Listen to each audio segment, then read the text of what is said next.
যারা রাষ্ট্র ক্ষমতায় আছে তাদের দায়িত্ব অনেক। আমরা কিন্তু 5ই আগস্টের পরে আমাদের দেশে বিদ্যমান সকল রাজনৈতিক দল এবং জুলাই অভ্যুত্থানে যে সকল ছাত্র সংগঠনগুলো আন্দোলনে ছিলেন সবাই মিলে আমরা এই সরকারকে সমর্থন করেছিলাম এবং তারা দায়িত্ব নিয়েছিলেন।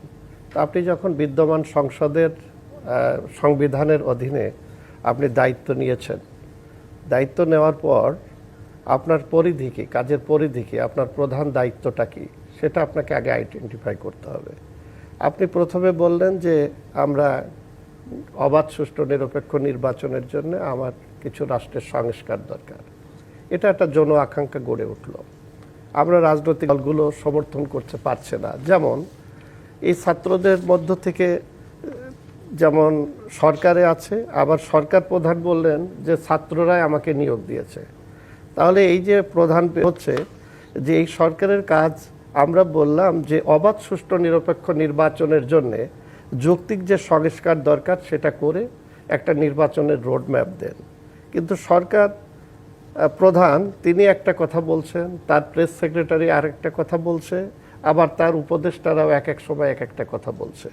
পাশাপাশি সরকার প্রধান বলছেন তার যারা নিয়োগকর্তা তারা মিলে আবার একটা রাজনৈতিক দল তৈরি করলেন, ভালো কথা।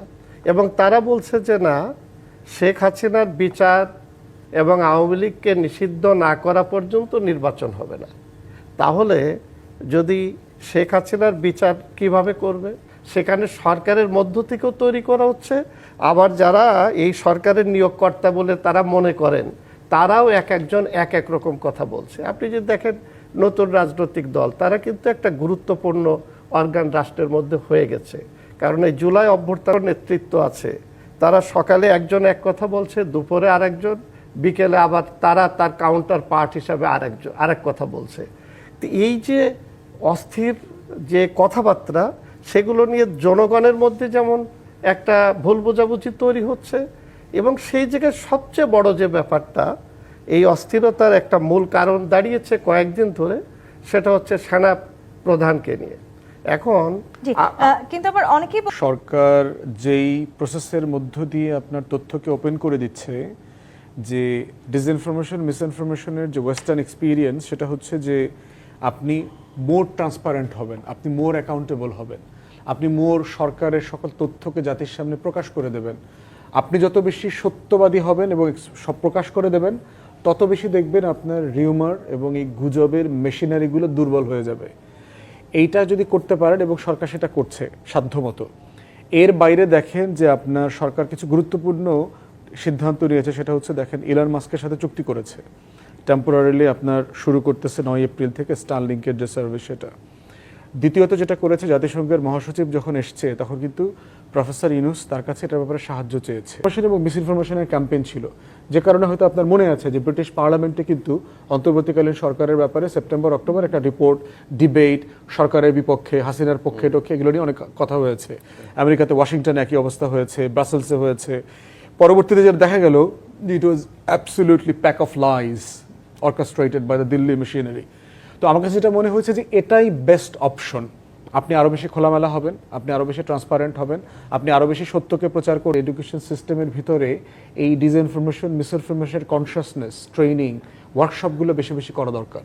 তরুণদেরকে বোঝানো যে আসলে তাদের যেটা একটু আগে বললেন, তারা মিডিয়াতেও সোচ্চার, তারপরে তাদের কাছে অনেক ইনফরমেশন যেমন আছে রাষ্ট্রের, পাশাপাশি তারা হাজার হাজার কোটি টাকা এই দেশ থেকে লুটপাট করে বাইরে নিয়ে তারা মজুত করেছে।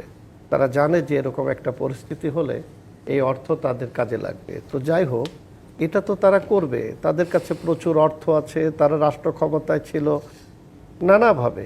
কিন্তু এই অভ্যুত্থান পরবর্তী যে সরকার, এই সরকার এবং আমরা যে রাজনৈতিক শক্তিগুলো ছিলাম এবং ছাত্র জনতা সহ আমাদের মধ্যে এই যে যত অনৈক্য তৈরি হতানে একটা গণতন্ত্র প্রতিষ্ঠার যে সুযোগ তৈরি হয়েছে, একটা মানবিক অগ্রসরমান বাংলাদেশ প্রতিষ্ঠার একটা সুযোগ আমরা পেয়েছি। এটা কাজে লাগাতে হলে এই ধরনের অস্থিরতা ষড়যন্ত্র মোকাবেলা করে আমাদেরকে একটা অবাধ সুষ্ঠু নিরপেক্ষ নির্বাচনের দিকে ধাবিত হতে হবে। এই জন্য সরকার যত দ্রুত এই পদক্ষেপটা নেবে এবং সব দলগুলো মিলে যখন একটা অবাধ সুষ্ঠু নিরপেক্ষ নির্বাচনের জন্য জনগণের কাছে আমরা যাব, তখন জনগণ এখন একটা মাত্রই মানে বুদ্ধি, একটা মাত্রই পথ আছে আমি বলবো আর কি, যে সকলকে আমাদের নিজ নিজ অবস্থান থেকে দায়িত্বশীল আচরণ করতে হবে। এবং সেটা অন্তর্বর্তীকালীন সরকার বলেন, আমাদের রাজনৈতিক দলগুলি বলেন, এবং যারা একটু অপরিপক্ক রাজনীতিবিদ নতুন যারা হয়েছে তাদেরকেও একটু ধৈর্য ধারণ করতে হবে, তাদের শিখতে হবে, তাদের সঙ্গে কথা হয়েছে আমাদের। তো এই যে আমাদের দেখেন, এটা একটা জায়গায় তো আমরা ঐক্যবদ্ধ যে আমরা ফ্যাসিস্ট সরকারের বিরুদ্ধে সবাই, এর মধ্যে সন্দেহ নেই। কাজে এখানে আমরা তাদেরকে কন্ট্রোল করতে পারবো না, তাদেরকে ধরতে পারবো না, এটা তো হতে পারে না। তার মানে কোনো অংশ মুখে মুখে আছে যে আমরা প্রতি সরকারের বিপক্ষে সবাই, কিন্তু তলে তলে যে কাজটা আমরা খুব প্রচলিত একটা কথা ছিল ওবায়দুল কাদেরের, তলে তলে, সেই তলে তলে কেউ কেউ আবার এই মানি আর্নিং সোর্স হিসেবে এই জিনিসটাকে ধরে নিচ্ছে।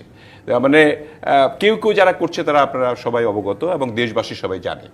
এবং সেই জন্য আমি মনে করি যে একটা দেয় সংস্কার, সেটার একটা কনসেনসাস সবার মধ্যে সবাইকে নিয়ে ডেকে, এটা কিন্তু ডক্টর ইউনূস মুরব্বী হিসাবে উনি একটা রোল নিতে পারেন, যাতে করে বাংলাদেশে সারা বিশ্বে তিনি একটা সমাদৃত ব্যক্তি হিসেবে রয়েছেন এবং পরিচিত থাকবেন।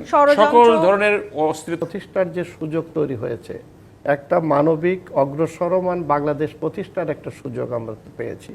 এটা কাজে লাগাতে হলে এই ধরনের অস্থিরতা, ষড়যন্ত্র মোকাবেলা করে আমাদেরকে একটা অবাধ সুষ্ঠু নিরপেক্ষ নির্বাচনের দিকে ধাবিত হতে হবে।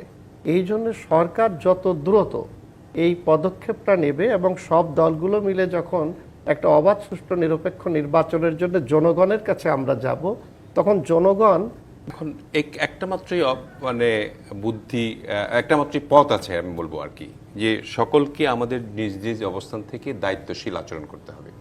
এবং সেটা অন্তর্বর্তীকালীন সরকার বলেন, আমাদের রাজনৈতিক দলগুলি বলেন, এবং যারা একটু অপরিপক্ক রাজনীতিবিদ নতুন যারা হয়েছে তাদেরকেও একটু ধৈর্য ধারণ করতে হবে, তাদের শিখতে হবে, তাদের সঙ্গে কথা হয়েছে আমাদের। তো এই যে আমাদের দেখেন, এটা একটা জায়গায় তো আমরা ঐক্যবদ্ধ যে আমরা ফ্যাসিস্ট সরকারের বিরুদ্ধে সবাই, এর মধ্যে সন্দেহ নেই।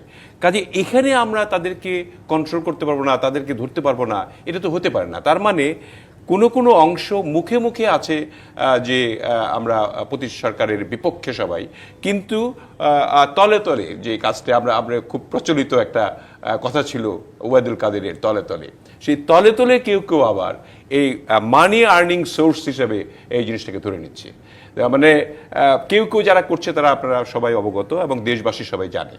এবং সেই জন্য আমি মনে করি যে একটা দেয় সংস্কার, সেটার একটা কনসেনসাস সবার মধ্যে সবাইকে নিয়ে ডেকে, এটা কিন্তু ডক্টর ইউনূস মুরব্বী হিসাবে উনি একটা রোল নিতে পারেন, যাতে করে বাংলাদেশে সারা বিশ্বে তিনি একটা সমাদৃত ব্যক্তি হিসেবে রয়েছেন এবং পরিচিত থাকবেন। সকল ধরনের অস্থিরতা